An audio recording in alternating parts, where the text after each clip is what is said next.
오늘 말씀의 제목을 한번 따라하시겠습니까? 예수 그리스도와 축복, 이런 제목으로 말씀의 은혜를 나누기를 원합니다. 여러분은 어떤 지나온 삶 가운데 하나님과의 추억이 있으십니까? 고난주간 새벽 예배에 이렇게 나오셔서 예배를 지키고 고난주간에 예배자가 된다는 것은 예전에는 앞다투어 달려나왔습니다. 요즘은 쉽지 않은 시대가 됐죠. 제가 그 전에 하나님 앞에 엎드려서 과연 제가 주의 종이 될 수 있겠습니까?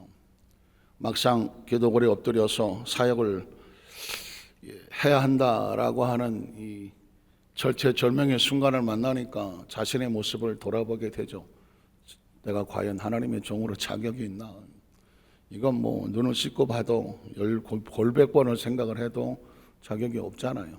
그런데 기도골에서 제 머릿속에 하나님 주셨던 것은 네가 내 앞에서 최선을 다한 것을 내가 알고 있다 하면서 지나온 어린 시절이 주마등처럼 지나가는 거예요. 여러분도 다 기억과 그런 추억이 있었겠지만 부활절을 앞두고 어떻게 생각하십니까? 그들은 여의도 광장에 전국은 안 되겠지만 서울 시내 각처에서 버스도 없어요. 통금에 버스가 없죠. 걸어서. 저는 그때 한남동 살았는데, 고등학교 시절에 한남동에 살았는데 한남동에서 여의도까지 걸어가는 거예요. 중고등학생 시절 매년이에요. 의뢰이 그러면 새벽 5시에 여의도에서 부활절 예배를 드리면 몇 시에 나와야 되겠습니까? 3시? 2시 반? 설레이는 마음으로 잠을 설쳤지만 새벽같이 교회에 모여서 여의도로 걸어가는 거예요. 그리고 새벽에 가서 그 벌판에 가서 부활절 예배, 예수 부활하셨네. 무슨 기억이 있겠습니까?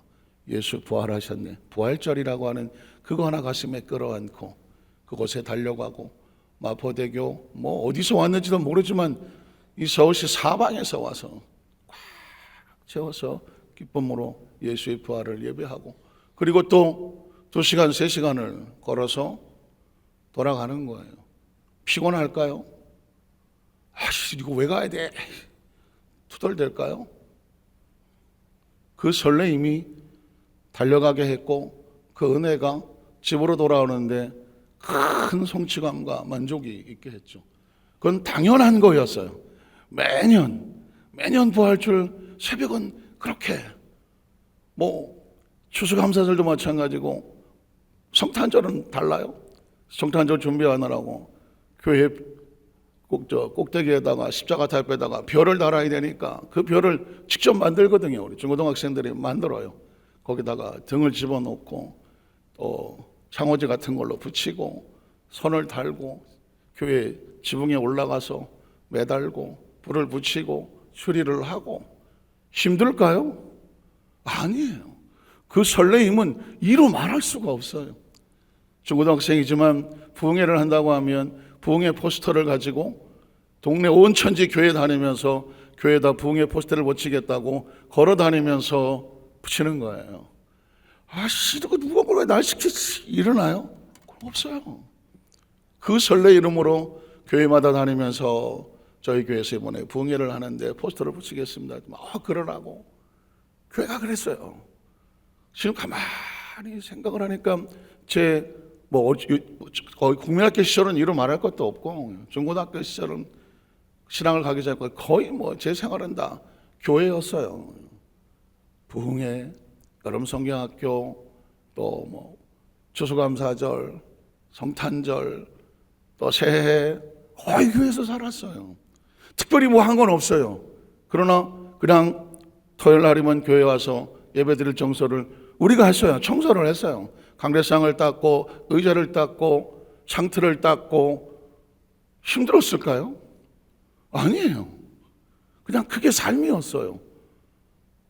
학교 가서 예배드리고 학교 가서 공부하고 돌아오면 교회에 오고 교회 성전에 앉았으면 평안하고 거기서 기도하고 거기서 숙제하고 거기서 시험 공부하고 그냥 삶이 그랬어요. 가만히 생각해 보니까 하나님은 이렇게 기억하시더라고요. 너가 그렇게 한 것을 내가 기억한다는 거예요. 거기서 제가 이것도 하나님의 일이었구나. 그 당시는 하나님의 일이라고 뭐 대단한 일이라고 막 이러지 않았어요. 그냥 삶이었어요. 그런데 하나님 말씀하시기를 내가 그걸 다 알고 있다는 듯이 주마등처럼 기억나게 하시는 거예요.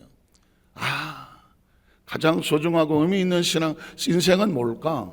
신앙은 뭘까? 어느 날 뒤돌아봤을 때 내 지나온 삶, 10대의 삶, 20대, 30대, 40대, 50, 60, 더 오래 산다면 70, 80, 90, 100 가면서 내 지나온 삶은 그분과의 동행이었다. 얼마나 큰 집을 가지고 살았는지, 얼마나 좋은 차를 몇 대씩 두고 살았는지, 내 자식이 무슨 어딜 가서 뭐가 됐는지 다 중요하죠. 다 중요합니다. 그러나 너의 삶이, 너의 시간이, 너의 공간이 네가 돌아봤을 때 어떤 삶인 것 같으냐라고 묻는다면 하나님, 전 주 앞에서 최선을 다한 것, 내세울 건 없지만 늘 하나님과의 동행이었습니다. 이럴 수 있다고 하면 우리가 이 땅을 떠날 때에 아주 편안하게 눈을 감아도 안심해도 되지 않을까요? 그 삶과 그 공간과 그 시간이 없는 사람은 아마 세상의 마지막에 오면 얼마나 불안할까요? 얼마나 불안할까요? 하나님과의 관계가 온전함이 없는 사람은 하나님을 만나는 게 불안합니다. 그러나 하나님과의 관계가 가득 차 있는 사람은 하나님이 안에 있든지 밖에 있든지 우리가 이 땅에 있든지 이 세상을 떠나든지 내 영혼은 평안한 거죠. 오늘 특별히 새벽에 나온 우리 성도들을 보면서 이 아름다운 2025년도 고난주간의 이 아름다운 추억의 현장에 하나님과 여러분 우리가 함께 있었음을 모는 날 얼마나 소중히 여기고 감사할지 지금은 모른다. 내년 되면 알고 후년 되면 알 때 이 축복의 자리에 나오신 여러분들을 주의 이름으로 축하합니다. 축복합니다. 축사를 다 했습니다. 우리가 어저께 또 그저께 예수 그리스도와 구원, 예수 그리스도와 치료, 오늘 예수 그리스도와 축복을 얘기하는데 우리 성도들은 생각과 사고가 중요하다고 말했죠. 축복이라는 단어는 홀로 존재하지 않습니다. 축복은 뭘까? 의미를 생각해야 되죠. 축복이 뭐예요? 축복이라고 하는 것은 아주 단순하면 시냇가에 심은 나무와 같으니 공급이 있는 것이죠. 공급이 있고 채워지고 길이 열려지는 것이죠. 다시 말해서 형통한 것입니다. 이게 축복의 의미라고 하면 축복의 반대말은 뭐예요? 반대가 있어야 축복이 있을 거 아닙니까? 축복의 반대말은 가난이요, 저주요. 그렇죠? 가난과 저주와 아픔이라고 하면 도대체 가난은 뭐고 저주는 뭐예요? 채워지지 않는 것, 길이 열리지 않는 것. 이게 가난이잖아요. 비어지는 것, 길이 막혀지는 것. 이게 가난이고 저주잖아요. 그러면 가난과 저주는 스스로 존재하지 않아요. 원인이 있을 거잖아요. 가난과 저주는 어디서 출발할까요? 성경을 찾아보면 똑같이 나오는 단어가 죄라고 하는 단어예요. 이번 고난주간에 저에게 주신 하나님의 인사이트를 뭐냐면 고난주간에 우리가 십자가도 묵상하고 예수님의 고난도 묵상하고 부활주일을 준비하는데 진짜 중요한 키워드가 뭔지 아십니까? 죄예요. 죄. 이 모든 원인이 죄로부터 온 거죠. 예수님의 십자가의 고난 왜 필요한가? 고난이 왜 필요한가? 고난이 중요하지 않아요. 죄의 문제를 해결하기 위하여 이 고난의 결과, 죄의 결과인 이 고난을 대속하시는 이유 뭘까요? 죄의 문제를 해결하고 하는 거예요. 죄로 인하여 심판이 오잖아요. 죄로 인하여 질병과 상처가 오잖아요. 죄로 인하여 가난과 저주가 오잖아요. 궁극적으로 죄로 인하여 하나님과 단절되고 사망이 오거든요.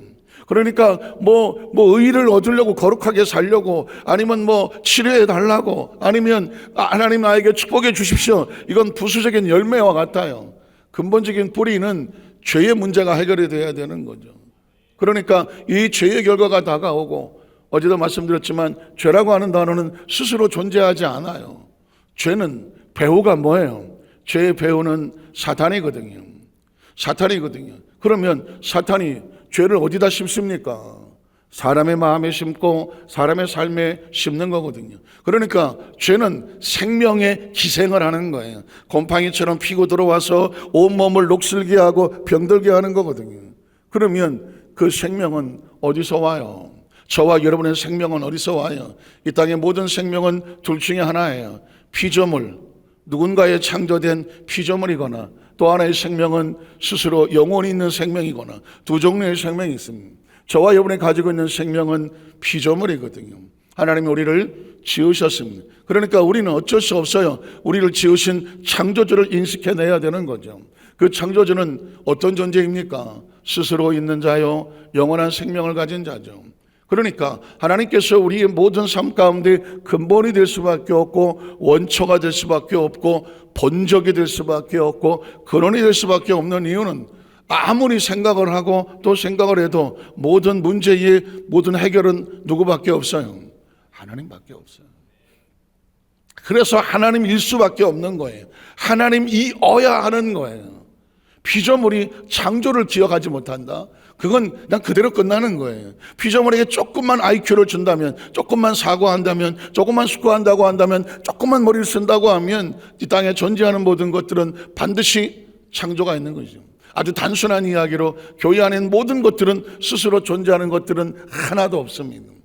심지어 바닥에 어떤 카페트가 됐던 옆에 붙어있는 무슨 판넬이 됐던 뭐가 됐든지 간에 스스로 와 있는 것들은 아무것도 없어요.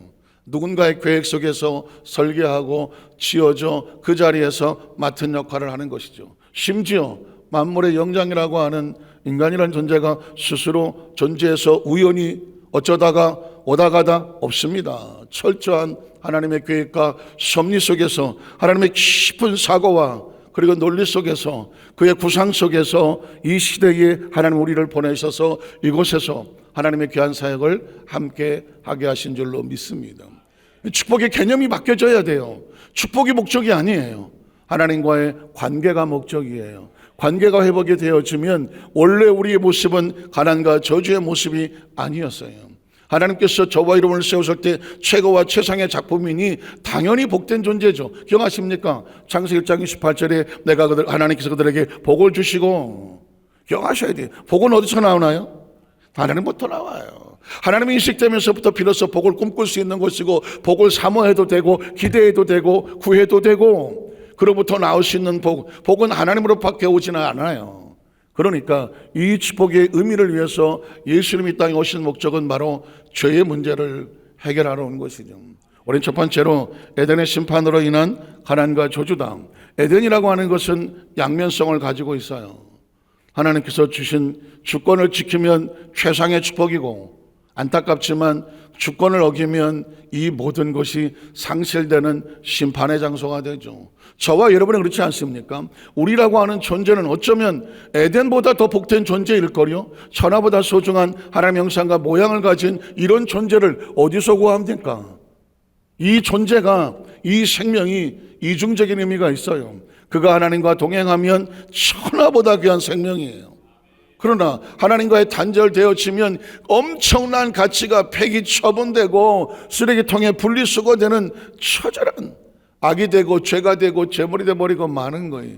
그렇게 살 수가 없다는 거죠. 예수를 믿기 전에는 내 마음대로 사는 것이 행복일지 모르겠지만 예수를 믿고 하나님의 섭리와 생각과 사고를 하게 되면, 하나님을 인식하게 되면 어떤 일이 벌어져요? 나라고 하는 존재가 얼마나 소중하게 관리되고 얼마나 소중하게 늘 지키고 보호하고, 그리고 늘 세상과 분리되고 하나님 편에 서려고 몸부림을 쳐야 되는 얼마나 가치 있는 존재인가.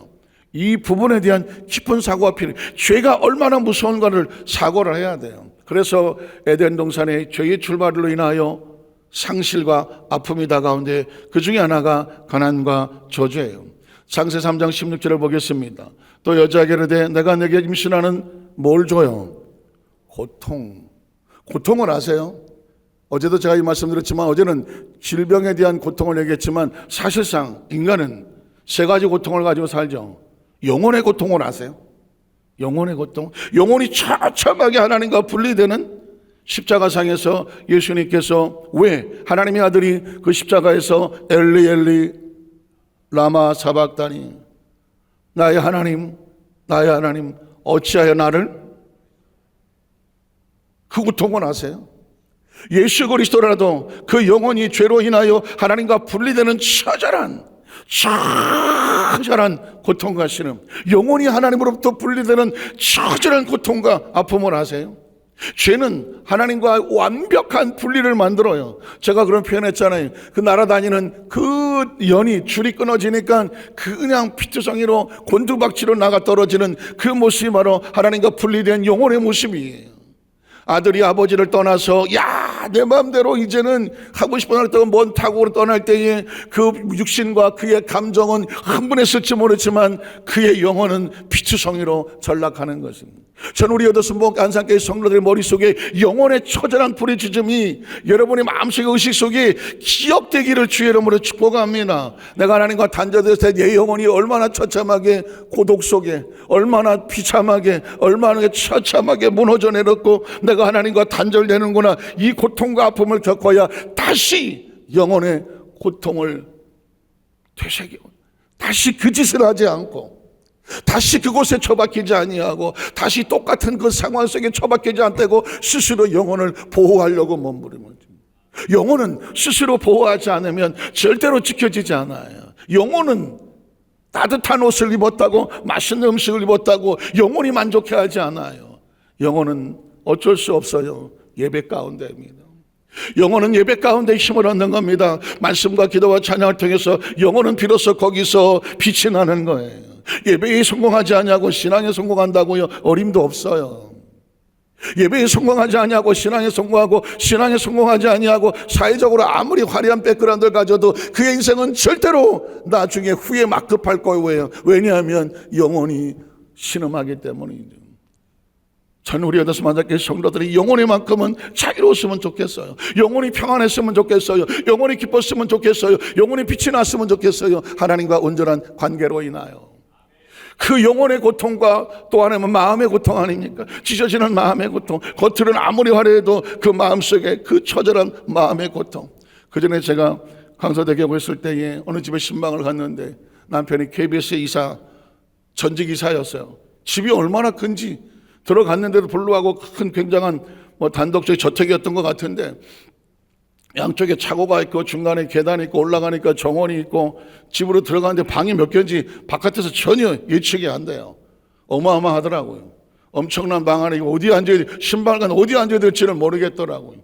이 안에 방이 몇 개인지 어떤 구조인지 전혀 예측이 안 되는, 이런 데 사는 사람은 얼마나 행복할까.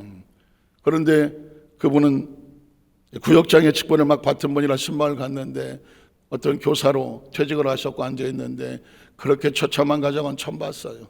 남편이 KBS 이사라고 전직 이사지만 안타깝게도 어머니가 둘이더라고. 한 어머니는 무당이 돼서 만신을 제사드리고 거기서 뛰쳐나와서 다른 양어머니 밑에서 살았는데 지금은 두 어머니를 다 각방에다가 모시고 살더라고. 그러니까 이 구역장님은 시어머니가 둘인 거예요. 하나는 무당이고 하나는 키운 자식이라고, 34자식이라고 그러고, 남편은 아침 새벽에 나가서 밤늦게 술 처먹고 들어와서 돌아다니질 않고. 그런데 이분이 심성은 착하고 얼마나 스트레스를 받았는지 아무것도 부족할 게 없는 집안에 그 당시 A형 간염인가라고 하는, 지금도 낯설은 단어가 있어요. 보통 C형 간염, B형 간염 그런 것 같은데 A형 간염인가라고 하는 그런 간염이 있었어요. 그래갖고는 한국에 치료자가 없어서 비행기 타고 일본 가서 약을 투약하고 다시 와야 되는 그런 상황 가운데, 목사님 저 좀 위해서 기도해 주세요. 매일 죽을 것 같아요. 제 젊은 나이에 깜짝 놀랐어요.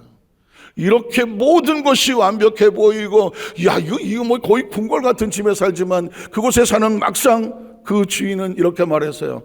목사님 나 좀 살려주세요. 나 죽을 것 같아요. 마음의 처절한 고통, 영혼의 처절한 고통, 육신의 처절한 고통은 원인이 뭘까요? 죄예요. 하나님과 단절된 모든 것들이 죄란 말입니다. 이 고통이죠. 계속 넘어가 보겠습니다. 그 고통의 대가 내가 수고 가난과 저주죠. 자식을 낳을 것이면 너는 남편을 원하고 남편을 낳았을 것이나 하시고, 또 아담에게 이르시되 내가 아내의 말을 듣고 내가 내게 먹지 말라 나무 열매를 먹었은즉 땅은 너로 말미암아 저주는 여기서 도는 거예요. 땅은 공급이어야 되는데 공급이 끝나는 거예요. 길이 막히는 거예요. 너는 내 평생에 수고하여 겨우 그 소산을 먹을 것이다. 또 넘어가요. 땅이 내게 가시덤불과 엉겅퀴는 저주의, 제가 너무 흥분했어요. 흥분 막 넘어가는. 가시와 눈물과 엉겅퀴를 낼 것이나 내가 먹을 것은 마치 채소인즉 내가 흙으로 돌아갈 때까지 육신의 가장 처절한 절망과 저주는 뭐라고요? 생명이 끝이 나는 거예요. 돌아갈 때도 얼굴에 땀을 흘려야 먹을 것을 먹을 것이다.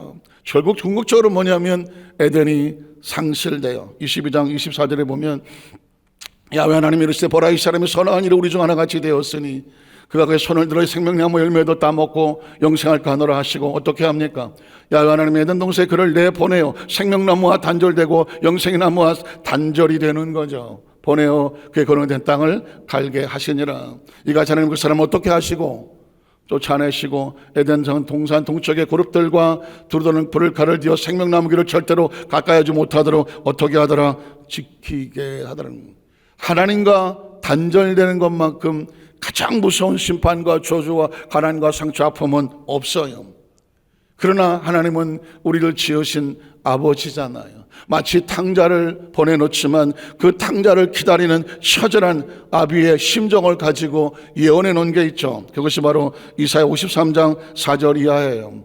우리 4절을 보면 그런 실로 우리의 질고를 지고 우리의 슬픔을 당하였군. 우리는 메시아 예언이라고 말하죠. 그러나 가만히 보면 그건 하나님의 눈물이에요. 하나님의 처절한 마음이고 상처와 고통이에요. 우리는 생각하기를 탕자가 아버지 집을 떠나서 온갖 고난과 고통을 할 때 탕자만 고통당한 걸 생각하잖아요. 탕자만 고통당한 걸 생각하잖아요. 그 아버지는 어떨까요? 아버지는 그 자식 뭐 버린 자식인데 아무 적이 없을까요? 혹시 아시잖아요. 부모는 아무리 못된 자식이라도 자식이 나가서 어디 있을 때 그 자식이 온전한 모습을 갖추고 편안해질 때까지 하루라도 편한 날이 있던가요? 하루도 편하지 않아요. 절대로 편하지 않아요. 그게 아비의 심정이에요. 아비는 그래. 어미가 그렇고 오죽하면 그 아버지가 나간 자식 돌아올 때까지 밤새도록 기다린다는 찬양의 가사가 있잖아요.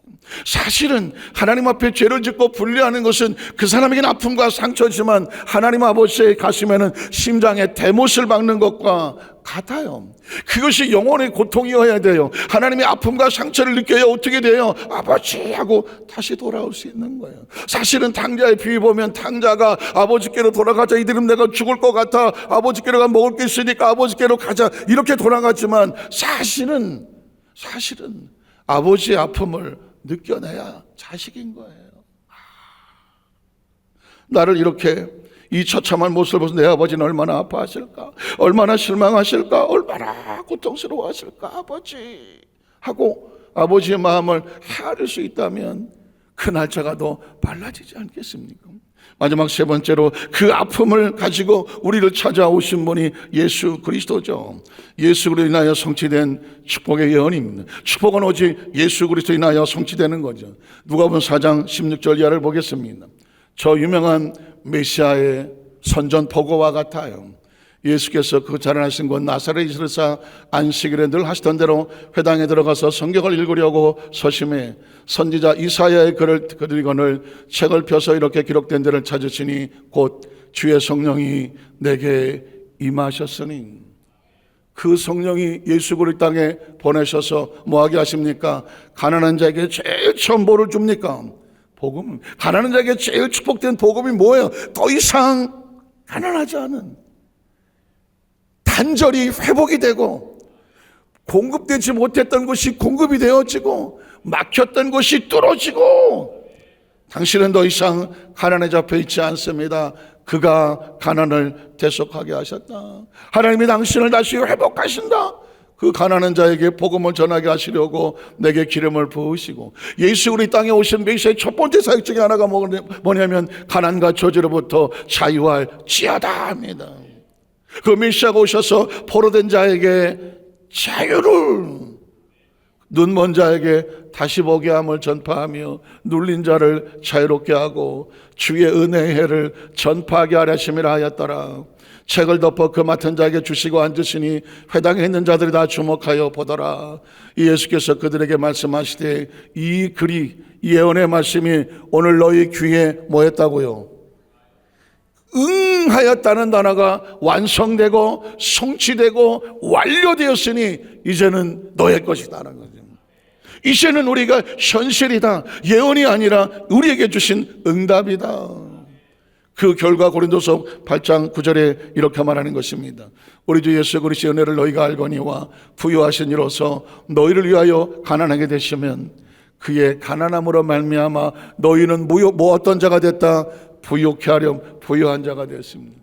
한번 따라 하실까? 예수 그리스도로 말미암아 이제 우리는 부유한 자가 되었습니다. 가난과 상관이 없습니다. 저주와 상관이 없습니다. 믿으십니까? 믿으십니까? 이 우리 의식 속에 뿌리 박혀 있는 이 모든 의식으로부터 예수로 말미암아 자유하게 하셔야 돼요. 제가 어제 세계 여행 이런 프로그램 잠깐 보다가 깜짝 놀라봤어요. 적도 부근에 아주 조그만 나라가 하나 있는데 이 나라 사람들은 뭘해서 먹고 사나 그랬더니 앞바다에 거북이가 천지백갈이야. 이따만한 거북이를. 그래서 거북이를 심심하면 잡아다가 그걸 구워서 먹고 살더라고요. 그냥 한 이만해요. 대가리도 이만하고. 야, 저걸 어떻게 잡아먹냐.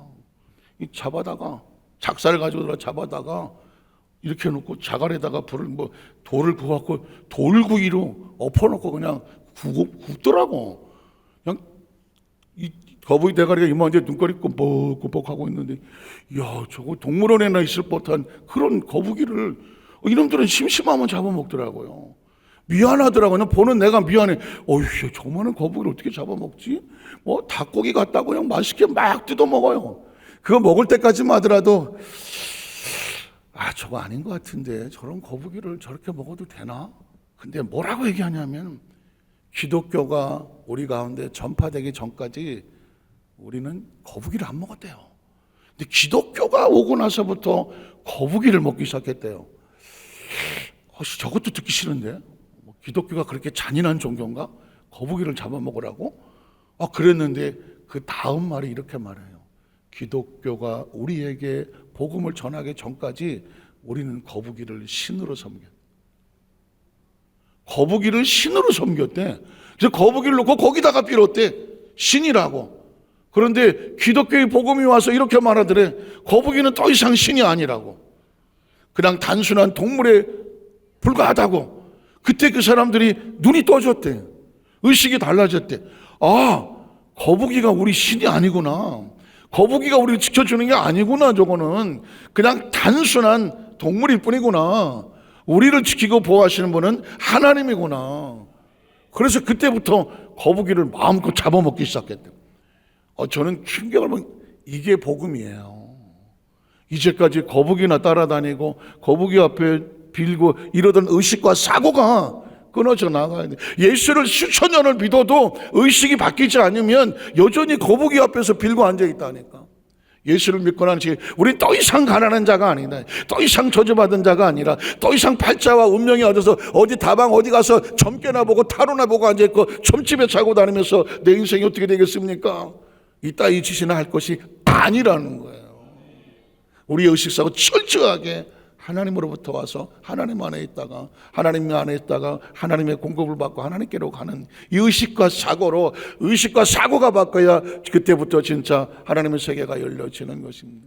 그네가 함께 하시기를 주의 이름으로 축복합니다. 기도하겠습니다. 전능하신 하나님 아버지,